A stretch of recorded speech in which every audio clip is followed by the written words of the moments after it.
والحبيب الذي ترجى شفاعته لكل حول من الأحوال مقتحم مولاي صل وسلم دائما أبدا على حبيبك خير الخلق كلهم. قابل سب تکریم، قابل سب عزت و احترام، انتہائی معزز و محتشم علماء کرام، دیگر جملہ عشاقان مصطفیٰ، آج کی یہ مقدس محفل پاک، محفل صالح ثواب و محفل دعا ہے. اللہ تعالیٰ حضور علیہ الصلوۃ والتسلیم کی زلف عنبری کا صدقہ جناب عم محترم محمد الطاف چوغتائی صاحب رحمۃ اللہ علیہ کو مالک کریم جنت الفردوس میں اعلیٰ مقام عطا کرے. جو بھی بشری تقاضوں کے تحت غلطیاں سرزد ہوئیں، میرا مالک محبوب کو امتی سمجھتے ہوئے درگزر فرمائے، معاف فرمائے.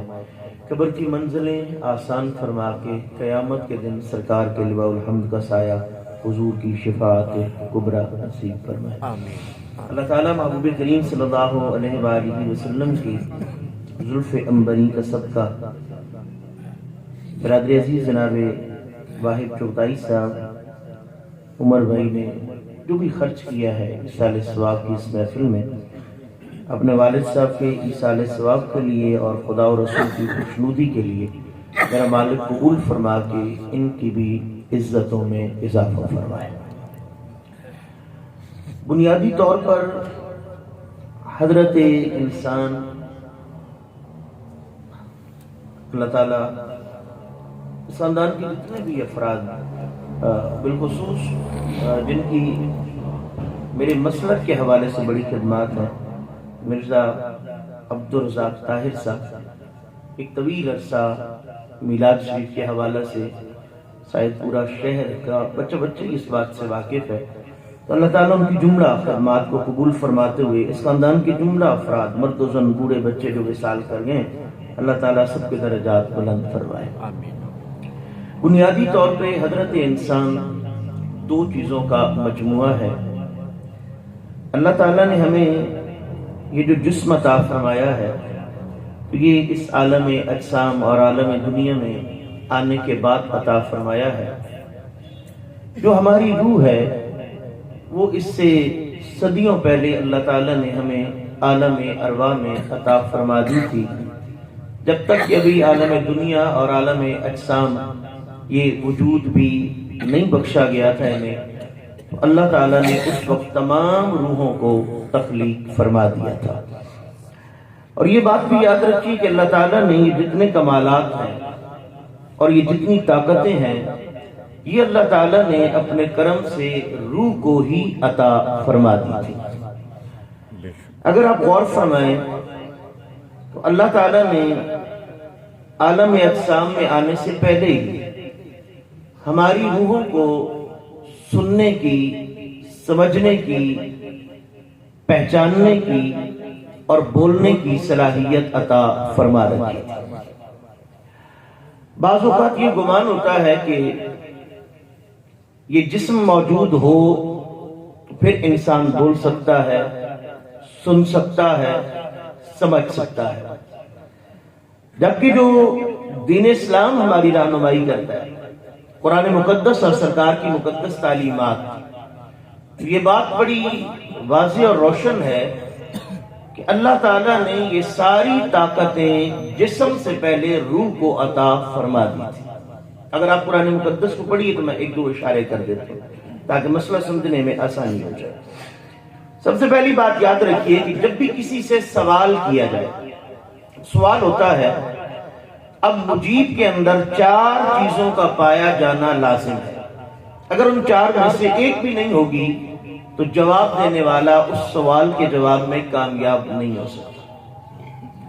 سب سے پہلی بات یہ ہے کہ جس سے پوچھا جا رہا ہے، سوال کیا جا رہا ہے، اس مجیب کے اندر اگر سننے کی طاقت نہ ہو، یعنی وہ سن ہی نہیں سکتا، تو جو سوال کو سن نہیں سکے گا وہ اس کا جواب کیسے دے گا؟ تو لازم ہے کہ مجیب کے اندر سننے کی صلاحیت موجود ہو. پھر اگر وہ سوال کو سن تو لے لیکن سن کر سمجھ نہ سکے، اگر سمجھ نہیں سکے گا تو پھر بھی اس کے اندر جواب دینے کی صلاحیت موجود نہیں ہوگی. تیسری بات کہ وہ سوال کو سن بھی لیتا ہے، سوال کو سمجھ بھی لیتا ہے، لیکن جس چیز کے متعلق سوال ہو رہا ہے اس کی بنیادی اور اجمالی تعارف اس کے ذہن میں موجود ہی نہ ہو، یعنی اس چیز کی معرفت رکھتا ہی نہیں، تو اس چیز کو جانتا ہی نہیں جس کے متعلق سوال ہو رہا ہے، پھر وہ جواب نہیں دے سکے گا۔ جس طرح مجیب کا سننا لازم ہے، سمجھنا لازم ہے، تو جس چیز کے متعلق سوال کیا جا رہا ہے اس کی معرفت ہونا اور بنیادی اجمالی طور پہ اس کے حوالے سے علم ہونا یہ بھی لازم ہے۔ چوتھی بات جو مجیب کے اندر لازم ہے کہ پائی جائے تو پھر وہ جواب دے سکے گا، پہلی بات یہ ہے کہ اس نے سوال کو سن لیا، سننے کے بعد اس نے سوال کو سمجھ لیا، سمجھنے کے بعد جس چیز کے متعلق سوال تھا اس کو بھی وہ جانتا تھا، اس کی معرفت اس کو حاصل تھی۔ لیکن اگر مجیب بول نہیں سکتا، یعنی بولنے کی صلاحیت نہیں ہے اس کے پاس اور جواب دینا ہے بول کر، تو پھر وہ جواب نہیں دے سکے گا۔ اور اگر تحریری طور پر لکھ کر جواب دینا ہے اس کے اندر کتابت کا ہونا، لکھنے کا علم ہونا یہ لازم ہے۔ تو سوال کرنے والے نے سوال تو کر دیا، اب مجیب کے اندر چار چیزوں کا بنیادی طور پہ پایا جانا لازم ہے کہ وہ سوال کو سنے بھی صحیح، اس کو سمجھے بھی صحیح، اور جس چیز کے متعلق سوال ہو اس کی معرفت بھی اس کو حاصل ہو اور بول کر جواب دینے کی صلاحیت بھی اس کو حاصل ہو۔ تو یہ کتنی چیزیں ہو گئی؟ چار چیزیں۔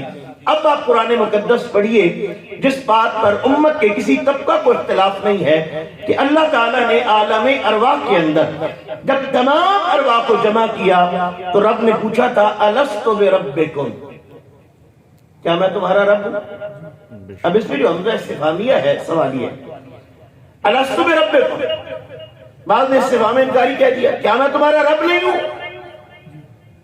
اب سمپلی سمجھیے الست بربکم، اللہ تعالیٰ عالم ارواح کے اندر یہ سوال کرتا ہے کیا میں تمہارا رب نہیں ہوں؟ اور قرآن مقدس کی رہنمائی کرتا ہے قالوا بلا، تمام ارواح نے مل کے جواب دیا کیوں نہیں مولا، تو ہمارا رب ہے۔ تو گویا قرآن مقدس کی نصیحتی نے یہ بات ثابت کر دی کہ ابھی عالم اجسام کے اندر ہمارا ظہور نہیں ہوا تھا، ابھی جسم ہمیں ملا نہیں تھا، ابھی عالم دنیا کو سجایا نہیں گیا تھا، فقط ہماری روح ہی روح تھی، اور جب ہم فقط روح کی صورت میں تھے تو ہم نے اللہ کے سوال کو سن بھی لیا تھا، اس کو سمجھ بھی لیا تھا، اور ہمیں اللہ کی معرفت بھی حاصل کی، اور اللہ نے ہمیں بول کر جواب دینے کی صلاحیت بھی عطا فرمائی۔ تو یہ کتنی چیزیں ہیں جو اللہ تعالیٰ نے روح کو عطا فرما دی تھی، یعنی روح سننے کے اندر، سمجھنے کے اندر، رب کی معرفت کے اندر اور بولنے کے اندر جسم کا محتاج نہیں ہے۔ بنیادی طور پر اس بات کو سمجھیے۔ دوسری بات میں یہاں عرض کر دوں کہ اگر آپ قرآن مقدس میں، بلکہ میں اس کی ایک مثال عرض کر دیتا ہوں، اگر آپ 30ویں پارے میں سورہ والشمس کی تلاوت کریں، یہ سورہ چونکہ قسموں کے حوالے سے بڑی ترتیب کے لحاظ سے طویل ہے، اللہ تعالیٰ نے اس میں ترتیب کے ساتھ بہت ساری قسموں کو ذکر فرمایا، والشمس وضحاها والقمر، بہت ساری اللہ تعالیٰ نے یہ لگاتار قسمیں، تو ہر آیت پہ بحث ہو تو پھر بات طویل ہو جائے، میں اتنی بات عرض کر دوں۔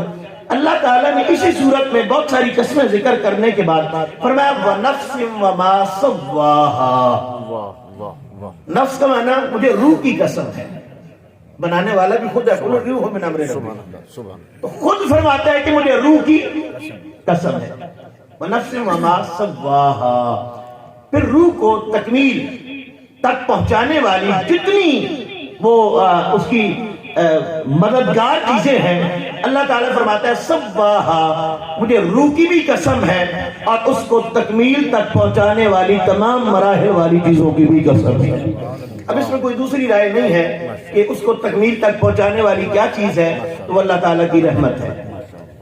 اب اگر وہ اللہ تعالیٰ کی رحمت ہے، اس کی عنایات ہیں جو اس کو تکمیل تک پہنچاتی ہے۔ وَنَفْسٍ وَمَا سَوَّاهَا، فرمایا مجھے روح کی قسم ہے، وَسَوَّاهَا، تکمیل کے مراحل طے کرانے والی ان طاقتوں کی قسم ہے۔ فَأَلْهَمَهَا فُجُورَهَا وَتَقْوَاهَا، اب اس لفظ پہ غور کریے اگر آپ، تو اللہ تعالیٰ ارشاد فرماتا ہے کہ ہم نے روح کے اندر گناہ کرنے کی صلاحیت بھی رکھی تھی، وَتَقْوَاهَا، اور اس کے اندر نیکی کی طرف مائل ہونے کی صلاحیت کو بھی رکھ دیا تھا۔ یہ حکم ارشاد فرمانے کے بعد پھر اللہ تعالیٰ روح کے حوالے سے حکم یہ دیتا ہے کہ قد افلح من زکاہا، فرمایا تحقیق کامیاب وہ ہو گیا جس نے روح کو پاک کر لیا، جس نے روح کو پاک کر لیا۔ اب اگر آپ دیکھیے، ویسے تو اس میں بہت ساری حدیث ہیں، میرے دوستوں کا مجھ سے گلہ رہتا ہے، سننے والوں کا تو شاید نہ ہو کہ میں وقت تھوڑا لیتا ہوں، لیکن میں اس کو اختصار کے ساتھ عرض کرتا چلوں کہ سرکار کی بہت ساری احادیث ہیں، پڑھے لکھے حضرات اور سمجھدار بیٹھے ہیں، سرکار کا واضح فرمان ہے الطہور شطر الایمان، علماء بیٹھے ہیں، اگر آپ لغت اٹھا کے پڑھیے تو فرمایا کہ طہارت ایمان کے اندر جو بڑی بڑی چیزیں ہیں نا، ان میں سے ایک چیز اللہ تعالیٰ نے طہارت کو رکھ دیا ہے۔ طہور شطر الایمان، یہ جو صفائی ہے یہ ایمان کی بڑی علامات میں سے ایک علامت ہے۔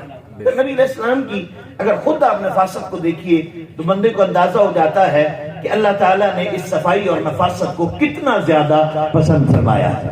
محبوب کریم بلکہ ایک حدیث ہے سرکار کی، سرکار نے ارشاد فرمایا کہ بے شک یہ لہسن، کچا لہسن اور پیاز، یہ انسان کے بلڈ کو پتلا کرنے کے لیے بہت سارے فائدے دینے کے لیے حکمت اور جو میڈیکل سائنس کہتی ہے تو فائدہ مند ہے، لیکن نبی علیہ السلام نے فرمایا کہ جس بندے نے کچا لہسن کھایا ہو، کچا پیاز کھایا ہو، ظاہر اس کے منہ کے اندر وہ سمیل ہوگی، تو سرکار نے فرمایا کہ جب کچا لہسن یا کچا پیاز کھا چکا ہے تو لا یقرب بمسجدنا ھذا، سرکار نے فرمایا جب تک اس کے منہ کی سمیل رہتی ہو، سرکار نے فرمایا مسجد کے اندر تو در کو جا، وہ ہماری مسجد کے قریب بھی نہ۔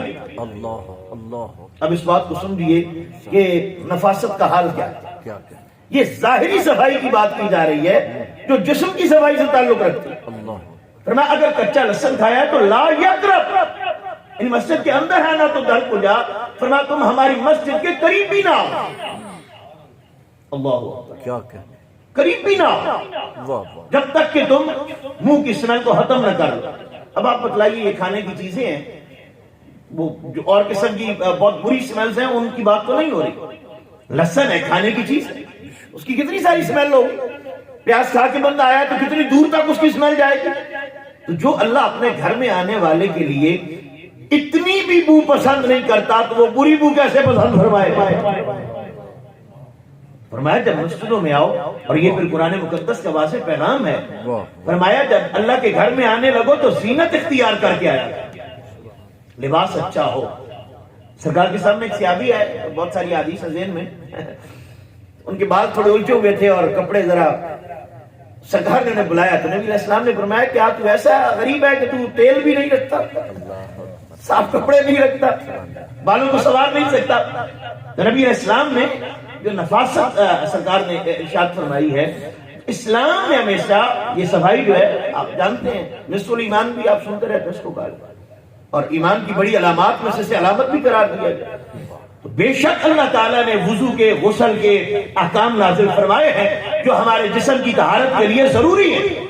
کپڑا صاف ستھرا پہنا جائے، لیکن اگر آپ قد افلح من زکاہا اور ہاتھ کی زمین کو آپ نفس کی طرف لوٹائیں گے تو پھر آپ کو پتا چلے گا کہ ہم بے شک وضو، غسل، یہ ساری چیزیں جو طہور و شطر الایمان کو بھی آپ سامنے رکھیے کہ بے شک جسم کا پاک ہونا اسلام نے پسند فرمایا ہے، کپڑوں کا صاف ہونا، ستھرا ہونا، پاک ہونا اسلام نے پسند کیا ہے اور اس کو نصف الایمان قرار دیا ہے۔ لیکن جسم جتنا بھی ستھرا ہو جائے، کپڑے جتنے بھی پاکیزہ ہو جائیں، فرمایا کامیابی تب تک حاصل نہیں ہوگی جب تک کہ تم اپنی روح کو پاک نہیں کر لو۔ فقط کپڑوں کا پاک ہونا، جسم کا ستھرا ہونا یہ تمہاری کامیابی نہیں ہوگا، علامات ایمان میں سے ہوگا، لیکن قد افلح من زکاہا، فرمایا کامیابی اس دن نصیب ہوگی جس دن تم اپنی روح کو پاکیزہ کر لو۔ فقط خواب من دساہا، اور جو بندے پھر روح کو دسیسہ کاری کے اندر، گناہوں کے اندر مبتلا کر دیتے ہیں، تو یہ قرآن مقدس کا الگ مضمون ہے۔ یہاں میں بات عرض کرتا چلوں، اللہ اکبر، اللہ تعالیٰ نے یہ روح کو جو پاکیزگی اور طہارت عطا فرمائی ہے، اس بات کو ذہن میں رکھیے کہ سننے کی صلاحیت کس میں تھی؟ روح میں۔ سمجھنے کی صلاحیت روح میں۔ پہچاننے کی معرفت، یہ علم کس میں؟ روح کے اندر صلاحیت تھی، اور بولنے کی صلاحیت روح کے اندر تھی۔ اب انسان جب فوت ہو جاتا ہے، میں بہت ساری چیزوں کو چھوڑ کر میں آخری نقطے کی طرف آ جاتا ہوں۔ اب جب انسان فوت ہو جاتا ہے تو بعض گمان کرنے والوں نے یہ گمان کیا کہ بندہ فوت ہو گیا، اب پتہ نہیں اسے کیا پتہ نہلانے والا کون ہے، اسے کیا پتہ دفنانے والا کون ہے، وہ کیا جانے کہ مٹی ڈالنے والا کون ہے، وہ کیا جانے میری قبر پہ میرے بیٹے آتے ہیں کہ نہیں، وہ کیا جانے میری قبر پہ میرا بھائی آتا ہے کہ نہیں۔ کچھ نے تو یہاں تک کہہ دیا کہ قبرستان جا کے کیا لیتے ہو، ان کو کون سا پتہ چلتا ہے۔ لیکن یہاں میں مسلم شریف کی حدیث کا ایک جملہ عرض کر دوں، نبی علیہ السلام نے فرمایا نہیتکم عن زیارت القبور فزوروها، سرکار نے فرمایا میں نے تمہیں منع کیا تھا کہ قبروں پہ نہ جایا کرو، لیکن اب میں کہتا ہوں قبروں کی زیارت کیا کرو، کیونکہ تم قبرستان جاؤ گے، قبریں تمہارے لیے علامت کا سبب بنے گی، تمہیں قبروں کو دیکھ کے اندازہ ہوگا کہ تجھ سے زیادہ اچھے بندے آج مٹی میں مٹی ہو چکے ہیں، جب وہ چلے گئے تو رہنا تم نے بھی کوئی نہیں۔ سرکار نے فرمایا فزوروها، اب قبروں کی زیارت کیا کرو۔ اب کہنے والوں نے کہہ دیا کہ جب قبر پہ جاؤ گے تو کیا اسے پتہ چلے گا کہ کوئی آیا ہے کہ نہیں آیا؟ تو میں نے کہا مسلم شریف کی حدیث پڑھ لیجئے، صاحبزادہ محمد احمد چشتی صاحب بیٹھے ہیں، علماء میرے بیٹھے ہیں، ان سے پوچھئے، قبلہ قاری صاحب بیٹھے ہیں، آپ پوچھئے مسلم شریف کی حدیث اٹھائیے۔ نبی علیہ السلام نے فرمایا تم کن باتوں کی بات کرتے ہو؟ فرمایا جب تم میت میں قبر میں رکھ کے لوٹتے ہو، سرکار نے فرمایا یسمع قرع نعالہم، اور ایک حدیث شریف کے ایک روایت میں لفظ ہے یسمع حفا نعالہم، سرکار نے فرمایا جب تم واپس لوٹتے ہو تمہاری آواز تو آواز، تمہارے جوتوں کی رگڑ کی آواز بھی قبر والا سن رہا ہوتا ہے، تمہارے جوتوں کی رگڑ کی آواز بھی وہ سن رہا ہوتا ہے۔ اگر قرع اور خفقہ یہ جو دو روایت میں لفظ آئے ہیں ان کی میں تھوڑی سی وضاحت کر دوں تو آپ کو اندازہ ہو۔ ایک اس طرح ہوتا ہے کہ بعض اوقات بندہ اس طرح کے شوز پہنتا ہے اور چلنے کا انداز ایسا ہوتا ہے کہ وہ ظاہر ہے قدموں کی رگڑ کی آواز دور تک سنائی دیتی ہے، لیکن بعض اوقات جوتا اس طرح کا ہوتا ہے اور چلنے کے انداز میں اتنی نرمی ہوتی ہے کہ اس کی آواز تو بندہ خود بھی نہیں سن رہا ہوتا۔ تو اگر آپ یسمع حفا نعالہم کی حدیث کو اٹھا کے پڑھیں گے تو نبی علیہ السلام کی حدیث کے واضح کرتی ہے، فرمایا تم اپنے جوتوں کی رگڑ کی آواز خود سنو نہ سنو، منو من مٹی کے نیچے لیٹا ہوا مردہ اللہ کی عطا سے سن رہا ہوتا۔ اللہ تعالیٰ نے اس کی روح کو یہ طاقت عطا فرما دی ہوتی ہے کہ وہ تمہاری آواز کو سن رہا ہوتا ہے۔ اور یہ پھر بات یاد رکھیے کہ مرنے والے نے اس پہ میں اگر بخاری و مسلم کی حدیث پہ وضاحت کرتا تو پھر اور بات ہوتی کہ قبر کے سوال کیا کہتے ہیں اور پھر میت جواب کیسے دیتا ہے، لیکن میں آخر میں اتنی بات عرض کر دوں کہ ایک محبت کی بات میں جاتے جاتے عرض کر دوں۔ آپ مجھے بتلائیے کہ جب بندہ مر جاتا ہے جنازہ پڑھتے ہوئے اسے پیچھے رکھتے ہو یا آگے رکھتے ہو؟ کبھی ایسا کسی نے سنا ہو بھئی چلو باقیوں سے تو آگے رکھو لیکن امام سے آگے تو نہ رکھو؟ ایسا ہوتا ہے کہ نہیں امام سے بھی آگے رکھو؟ تو کیوں مولا؟ ساری زندگی تو جو نمازی حضرات بیٹھے ہیں وہ اس مسئلے سے بخوبی واقف ہیں، یہ ایک فقہ کا مسئلہ ہے کہ جب آپ امام کی ابتدا میں ہوتے ہو تو ایک قدم بھی اگر امام سے آگے نکل گئے، یعنی آپ کا پاؤں امام سے آگے نکل گیا، آپ اقتدا سے فارغ ہو گئے، وہ نماز آپ کی ضائع ہو گئی، اب آپ کو نماز دوبارہ پڑھنی ہوگی، آپ نکل گئے امام کی ابتدا سے۔ تو ساری زندگی جیتے ہوئے جس کو ایک قدم نہیں آگے کرنے دیا، اب مر گیا ہے تو سارے کا سارا سامنے رکھ دیا۔ اس کی بھی تو کوئی وجوہات ہوں گی اسلام میں۔ تو باقی میں زیادہ وضاحت نہ دوں لیکن اتنی بات کہہ دوں کہ مجھے جو بات سمجھ آتی ہے قاری صاحب وہ یہ ہے کہ اللہ تعالیٰ نے فرمایا کہ تمہیں پتہ نہیں یہ جا کدھر رہا ہے۔ اللہ سبحان اللہ سبحان اللہ۔ بخاری و مسلم کو دیکھو تو فرمایا تمہیں معلوم نہیں یہ کہاں جاتا ہے، مولا کہاں جاتا ہے؟ فرمایا تم پیچھے رہ جاؤ گے، یہ تھوڑی دیر کے بعد قبر میں جائے گا اور اسے حسین کے نانا کی ملاقات نصیب ہو جائے گی، سرکار سے ملنے جا رہا ہے، اس کو خوب نہلاؤ، اس کو دھلاؤ، اس کو اچھے کپڑے پہناؤ، اچھا کفن دو۔ کیوں بھائی؟ رکھنا مٹی میں ہے، اوپر مٹی ڈالنی ہے۔ تو مولا بچے کو بھی ماں نہلاتی ہے تو تھوڑی دیر کے لیے تو مٹی میں نہیں کھیلنے دیتی، اور یہ اچھے خاصے سمجھدار بندے جن میں علماء بھی ہوتے ہیں، بڑے بڑے فضلاء مشائخ ہوتے ہیں، بڑے دنیا دار سیانے بندے، اس کو اچھی طرح غسل دیتے ہیں، کہتے ہیں اچھا سا نہلانا. ماہر بندہ بلایا جاتا ہے جو غسل دینے میں مہارت رکھتا ہے، بڑی اچھی طرح نہلایا جاتا ہے، سنوارا جاتا ہے، نئی چادریں دی جاتی ہیں، اچھا سفید جوڑا پہنا کر خوشبو لگا کر کندھوں پہ اٹھا کے چلتے ہو اور جا کے مٹی میں رکھتے ہو. تو مولا رکھنا ہی مٹی میں تھا تو نہلانے کی ضرورت کیا تھی؟ فرمایا میں کائنات والوں کو بتانا چاہتا ہوں کہ اپنی روحوں کو پاکیزہ کر لو. چلو مر گیا، اب اس کے اعمال کو اللہ جانے اور وہ بندہ جانے. فرمایا لیکن ہم نے کہا دنیا داری کو سمجھانے کے لیے فرمایا ذرا سونا کر کے ٹورو، کیونکہ سونے نال جا کے ملاقات کرنی ہے. ذرا خوبصورت بنا کے جائے. اللہ اکبر، ذرا خوبصورت بناؤ اس کو. اور پھر یہ بات یاد رکھیے کہ اسلام نے کیا عزتیں دی ہیں انسان کو. صرف گناہگار کندھوں پہ اٹھایا جاتا ہے یا نیکوکار کا سب کو. فرمایا جب مر جائے تو اب اعمال پہ نہ تولنا، جنازہ پڑھتے ہوئے اس کو بھی آگے رکھنا، اس کو بھی کندھوں پہ اٹھا کے چلنا، تیز قدم نہ اٹھانا. سرکار فرماتے ہیں رب کہتا ہے میرے شاہکار کو جھٹکا نہ لگا. اللہ تعالیٰ بتلانا چاہتا ہے اگر مرنے کے بعد میں اس کی یہ تعظیم کرواتا ہوں، تم نے جیتے جی تعظیم کیوں نہ کی. اس میں شرف انسانیت کا کتنا بڑا پہلو ہے کہ مرنے کے بعد جس کے لیے تیز قدم نہیں اٹھاتے کہ جھٹکا نہ لگے، جس کو غسل دینے کے لیے پانی کی ٹھنڈک اور گرمی کا لحاظ رکھا جائے. رب بتلانا یہ چاہتا ہے کہ ذرا دیکھو تم نے سے کتنا پیار کیا اور خدا اپنے شاہکار سے کتنا پیار کیا. اور پھر مٹی میں جا کے رکھ دیا.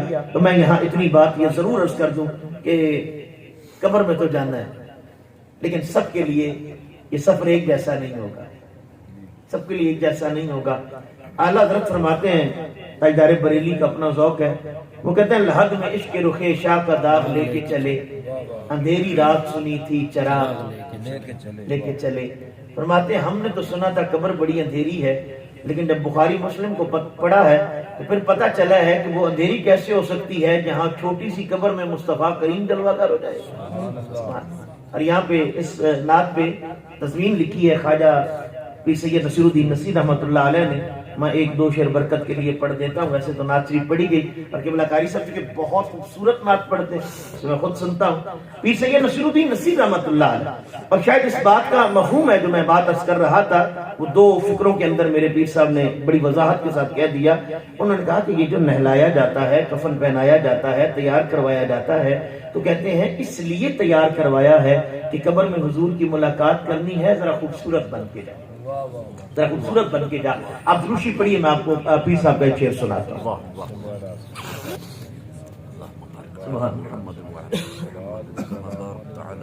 قبلہ پیر سید نصیر الدین نصیر رحمۃ اللہ. آپ فرماتے ہیں نصر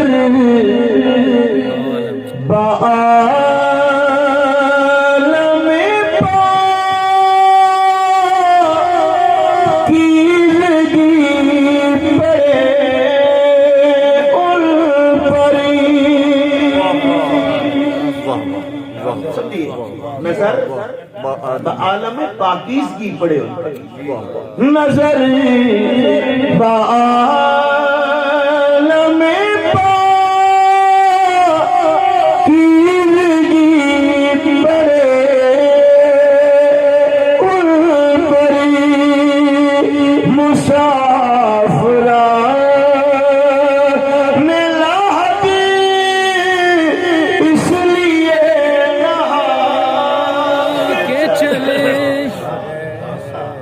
یاد رکھیے.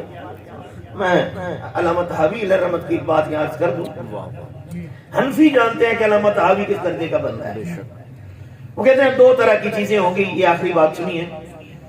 جب پوچھا جائے گا ما کنت تقول فی حضرت فی حضرت محمد، دونوں روایات کی بخاری میں، تو پوچھا جائے گا کہ سستی کے بارے میں کیا کہتے ہیں.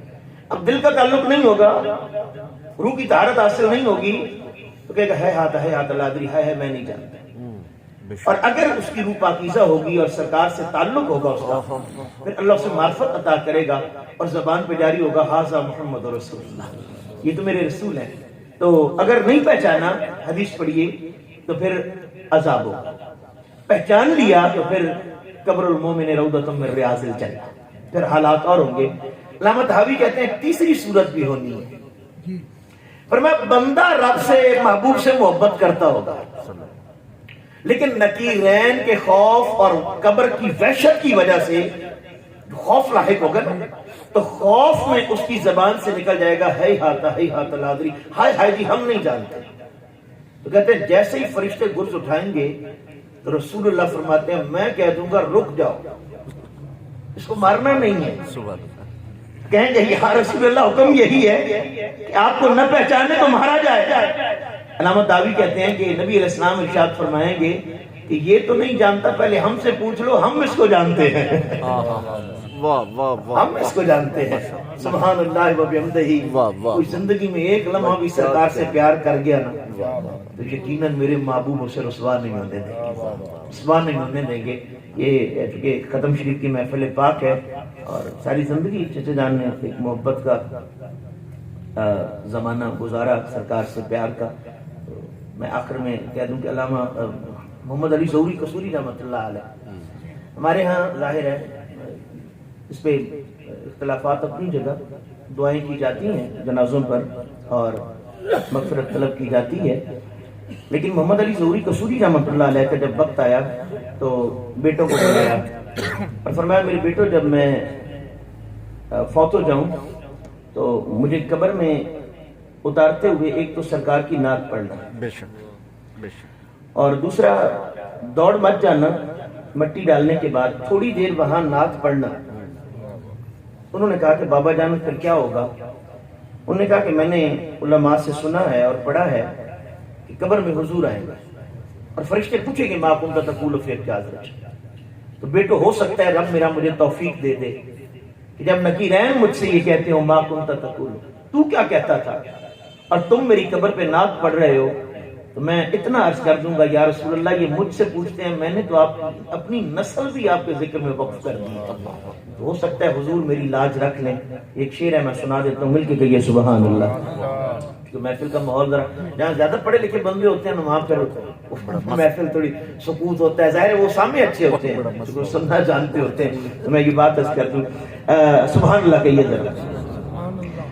ظہوری صاحب فرماتے ہیں، آپ فرماتے ہیں یہ بیٹوں کو وصیت ہے، آپ فرماتے ہیں یہ آرزو نہیں کہ دعائیں ہزار دو،